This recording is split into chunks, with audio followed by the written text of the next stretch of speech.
Matapos sa malawakang pinsala ng Bagyong Juan sa Albay, muling iginit ni Representative Raymond Adrian Asalceda na dapat pagtuunan ng pansin ng Department of Public Works and Highways o DPWH ang pagpapatupad ng mga science at evidence-based na mga flood control projects. Tunay ngang mahalaga ang ganito mga proyekto na nakabatay sa siyentipikong datos upang matiyak na mga strukturang itatayo hindi lamang simbolo kundi tunay na proteksyon laban sa pagbaha.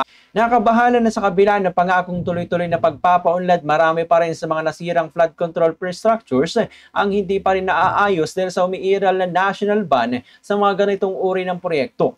Dahil dito napilitan ng lokal na pamahalaan na magsagawa ng pansamantalang sandbagging operations upang mantalang pagpasok ng Bahat Maylika sa mga residente.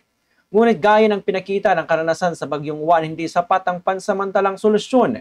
Bumigay rin ang mga sandbag sa harap ng malakas na agos at ulan. Ang sitwasyong ito ay paalala na bawat proyektong pangkaligtasan ay dapat planado, pinag-aralan at ipinatupad ng may katatagan. Hindi lamang ito tungkol sa pagpigil sa baha, kundi sa proteksyon sa buhay at kabuhayan ng mamamayan.